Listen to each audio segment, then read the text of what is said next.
I guess that is that. We got everything done. Headers down to that. That's the lobe tune. We'll go more into it in another video. I wasn't able to really record it, unfortunately, so I'll talk to you guys more when we get home. Okay, so basically, let's do another rundown real quick. My name is Muhammad. Welcome to my channel. It's been a while since I posted anything. I previously owned a EcoBoost Mustang, spun a bearing. Long story short, upgraded to the 5.0. Got the 5.0. I kind of lost interest in YouTube, but then I realized, number one, the reason why I lost interest was because I didn't want to really do anything to my car. I was going to keep it a stock, but once a car guy, always a car guy. That actually did not last very long. 3 days after I got my car, I got in an accident. And basically, I didn't have my car for about 2 months. So I had just bought the car, got in an accident, didn't have it for 2 months because it was getting repaired.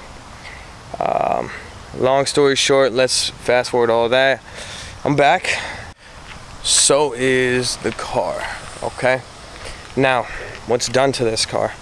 When I first left off, I had thrown on some Mustang SR coilovers, my MMD wheels on Nitto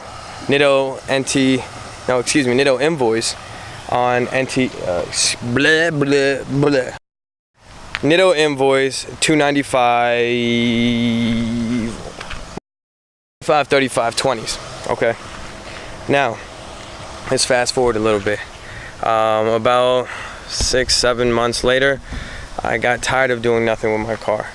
This is my hobby. This is what I love to do. Long story short, I changed out my bumper. I got a GT350 bumper. It is a dual-sided carbon fiber trunk from Anderson Composites. What's on the car mod-wise right now?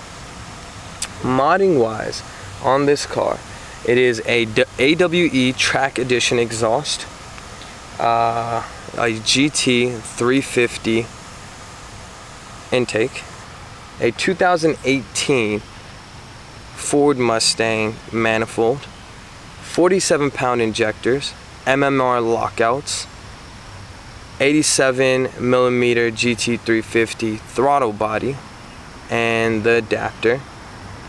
And it is tuned right now by my good friend at FSI Tech Tuning.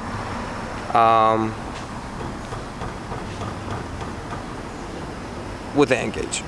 I don't know if that's really a mod. So, but long story short, the car is here.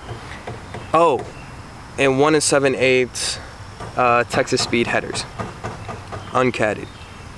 So long story short, I couldn't really record a lot of the stuff they were doing because the way that it worked, I was either at work when he was working on the car or I had to do something while they were working, so I couldn't really do anything, you know, to really record the process, and they were kind of busy and weren't able to record themselves. But this car is freaking loud. And another clip, I don't know if I put it in here or not. If I didn't, too bad, but if I did, you heard it. That was the lobe tune that's on it, so that's just basically a show car tune. I wouldn't really run that on everyday basis. Maybe if I'm going somewhere like a car event or anything like that, I would do it, but it is tuned on 93 and it will be tuned on E85 soon. That is the project and the whole reason why I got 47-pound injectors, but that's going to be another day, another process.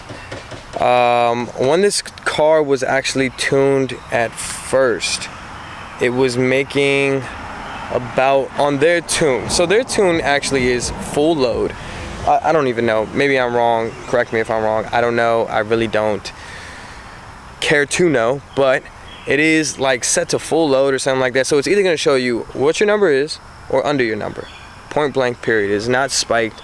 I know these cars, like whenever you watch videos of them, they're making like 380, 390 stock. My car was making 363 stock. And that wasn't even stock. That was with the Ford Performance Pack and with a GT350 intake and the throttle body. Fast forward that. We weren't able to actually get it on the dyno today. We will get it on the dyno in this week coming up. hopefully we'll go from there. Again, I can't thank everyone enough. Great people at FSI Tuning. Really great people. They really do make you feel like family at times. Not at times, all the time. And you know, Dave, Frank, Gabe, oh shucks, I think I'm missing a few names. But yeah, I mean, overall, great experience. You know, they did everything that they needed to do, and they're local, so if I ever have any issues, I could go back to them, have them talk to them, and we would go, you know, take care of it. You know, I'm gonna stop by within this week to have them take another look at it, fine tune it, and go from there. And hopefully everything's gonna turn out well. I would love to show you guys a clip of the exhaust right now, but I'm not going to till another video. So again, the exhaust setup would be Texas Speed 1 7/8 with factory connect. So my big thing was I didn't want too much of a raspy tone, so I wanted to keep some of that back pressure back out. So it's a factory connect. I don't know if that makes a difference. Correct me if I'm wrong. Probably am wrong, but again, it's just what's logical to me. It's gonna go down to a AWE catback. It's basically a straight pipe with 2 mids, and it's 3.5 or 3 inches on that, and that's basically it. So I turn it on, but I don't want it to be too loud at this point. I don't know what okay. All right, guys, again, thanks again for coming back along with me as I ruin my car to achieve my dream. Thanks again. I wanna die too young, yeah, too young, yeah, too young. I don't wanna die too